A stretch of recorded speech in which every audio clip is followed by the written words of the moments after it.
کہوں میں پھولوں پر جب زمین خون میں نہائی ہو. استقبال ہے ناظرین اسلامی چینل پر. سنیں گے دوستو عمران پرتاپ گڑھی کی نظم. اس سے پہلے بتا دوں وقف بورڈ بل کے خلاف اتری بی جے پی کی سہیوگی پارٹی ٹی ڈی پی. بولا ہندو اور مسلمان چندر بابو نائیڈو کی دو آنکھیں ہیں. چلیے دوستو پہلے سنیں گے عمران پرتاپ گڑھی کی نظم. تو آپ سے گزارش ہے ویڈیو کو لائک اور چینل کو سبسکرائب ضرور کیجیے. ایسے غزلیں کہوں میں پھولوں پر کیسے غزلیں کہوں میں پھولوں پر کیسے غزلیں کہوں میں پھولوں پر جب زمین خون میں نہائی ہو جب زمین خون میں نہائی ہو کیسے غزلیں کہوں میں پھولوں پر جب زمین خون میں نہائی ہو. اور تم سمجھتے رہو مجھے دشمن تم سمجھتے رہو مجھے دشمن تم سمجھتے رہو مجھے دشمن میں سمجھتا ہوں میرے بھائی ہو میں سمجھتا ہوں میرے بھائی ہو میں سمجھتا ہوں میرے بھائی ہو. اور ظلم پر میں خاموش کیسے رہوں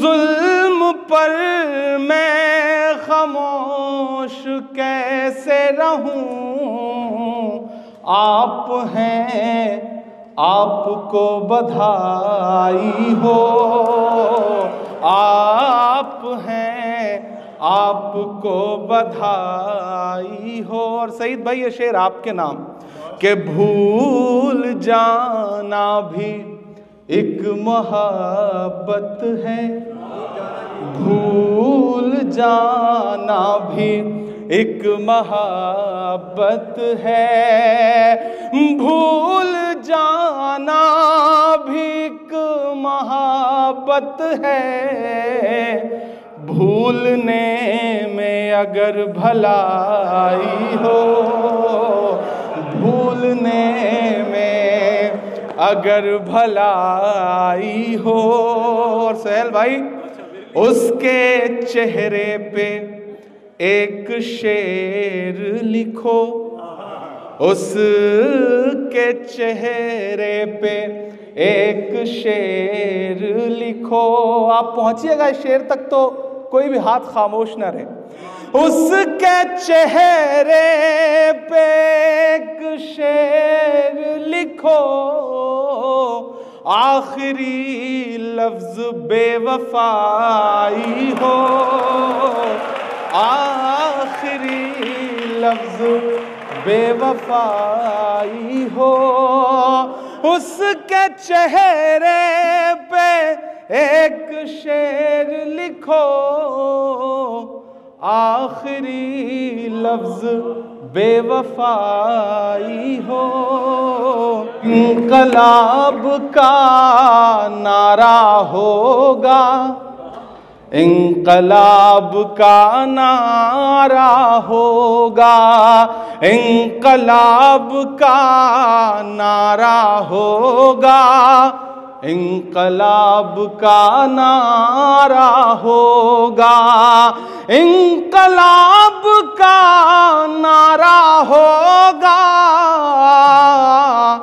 پہلا نام ہمارا ہوگا پہلا نام ہمارا ہوگا انقلاب کا نعرہ ہوگا پہلا نام ہمارا ہوگا اور دھرتی کے آنسو نکلیں گے، دھرتی کے آنسو نکلیں گے، دھرتی کے آنسو نکلیں گے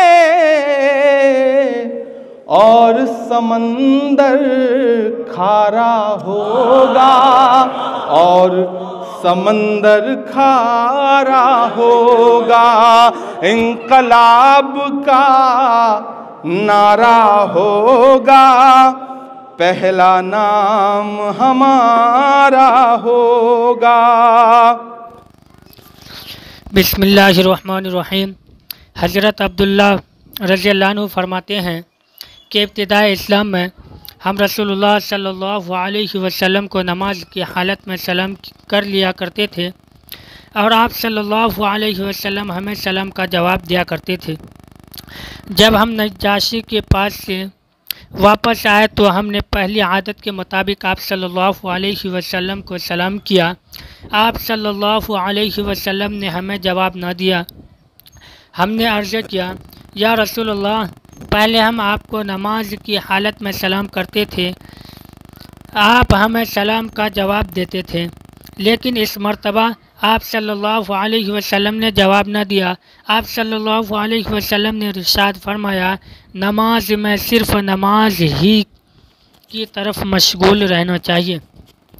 حضرت عبداللہ رضی اللہ عنہ فرماتے ہیں کہ میں نے رسول اللہ صلی اللہ علیہ وسلم کو نماز پڑھتے ہوئے دیکھا۔ آپ صلی اللہ علیہ وسلم کے سینہ مبارک سے رونے کی آواز سانس رکنے کی وجہ سے ایسی مسلسل آ رہی تھی جیسے چکی کی آواز ہوتی ہے۔ حضرت ابن عباس رضی اللہ عنہما سے روایت ہے کہ نبی کریم صلی اللہ علیہ وسلم نے ارشاد فرمایا، فرض نماز کی مثال ترازو کی سی ہے، جو نماز کو پوری طرح ادا کرتا ہے اسے پورا اجر ملتا ہے۔ حضرت عثمان بن ابی دہرش رضی اللہ عنہ سے روایت ہے کہ نبی کریم صلی اللہ علیہ وسلم نے ارشاد فرمایا، اللہ تعالیٰ بندے کے اسی عمل کو قبول فرماتے ہیں جس میں وہ اپنے بدن کے ساتھ دل کو بھی متوجہ رکھتا ہے۔ حضرت ابو ہریرہ رضی اللہ عنہ سے روایت ہے کہ رسول اللہ صلی اللہ علیہ وسلم نے ارشاد فرمایا، نماز کے 3 حصے ہیں، یعنی نماز کا پورا ثواب ان 3 حصوں کے صحیح ادا کرنے پر ملتا ہے۔ پاکی حاصل کرنا تہائی حصہ ہے، رکوع تہائی حصہ ہے اور سجدہ تہائی حصہ ہے۔ جو شخص نماز آداب کی رعایت کے ساتھ پڑھتا ہے اس کی نماز قبول کی جاتی ہے اور اس کے سارے اعمال بھی قبول کیے جاتے ہیں۔ جس کی نماز صحیح نہ پڑھنے کی وجہ سے قبول نہیں ہوتی، اس کے دوسرے اعمال بھی قبول نہیں ہوتے۔ حضرت ابو ہریرہ رضی اللہ عنہ فرماتے ہیں کہ رسول اللہ صلی اللہ علیہ وسلم نے ہمیں عصر کی نماز پڑھائی۔ اس کے بعد آپ صلی اللہ علیہ وسلم نے ایک صاحب کو نماز پڑھتے ہوئے دیکھا تو انہیں آواز دے کر فرمایا، یا فلاں، اللہ تعالیٰ سے ڈرو، نماز کو اچھی طرح سے پڑھو۔ کیا تم یہ سمجھتے ہو کہ میں تم کو نہیں دیکھتا؟ میں اپنے پیچھے کی چیزوں کو بھی ایسا ہی دیکھتا ہوں جیسا کہ اپنے سامنے کی چیزوں کو دیکھتا ہوں۔ اپنی نمازوں کو اچھی طرح پڑھا کرو، رکوع اور سجدوں کو پورے طور پر ادا کیا کرو۔ فائدہ: نبی کریم صلی اللہ علیہ وسلم کا پیچھے کی چیزوں کو بھی دیکھنا آپ صلی اللہ علیہ وسلم کے معجزات میں سے ہے۔ حضرت ابو درداء رضی اللہ عنہ روایت فرماتے ہیں، جو شخص 2 رکعت اس طرح پڑھتا ہے کہ اس کا رکوع اور سجدہ پورے طور پر کرتا ہے، اس کے بعد اللہ تعالیٰ سے جو مانگتا ہے اللہ تعالیٰ اس کو وہ فوراً یا کسی مصلحت کی وجہ سے کچھ دیر بعد ضرور عطا فرماتے ہیں۔ حضرت ابو عبداللہ اشعری رضی اللہ عنہ سے روایت ہے کہ رسول اللہ صلی اللہ علیہ وسلم نے ارشاد فرمایا، اس شخص کی مثال جو پورے طریقے پر رکوع نہیں کرتا اور سجدہ میں بھی ٹھونگے مارتا ہے، اس بھوکے شخص کی سی ہے جو ایک دو کھجوریں کھائے جس سے اس کی بھوک دور نہیں ہوتی، اسی طرح ایسی نماز کسی کام نہیں آتی۔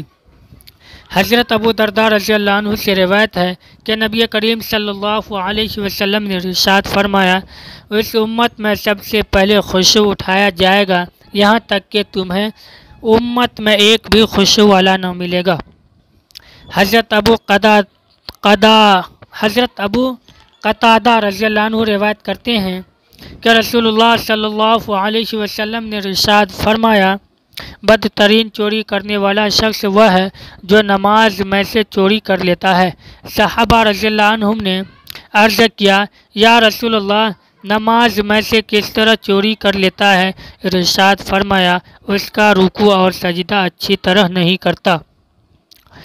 حضرت ابو ہریرہ رضی اللہ عنہ روایت کرتے ہیں کہ رسول اللہ صلی اللہ علیہ وسلم نے ارشاد فرمایا، اللہ تعالیٰ ایسے آدمی کی نماز کی طرف دیکھتے ہی نہیں جو رکوع اور سجدہ کے درمیان یعنی قیام میں اپنی کمر کو سیدھا نہ کرے۔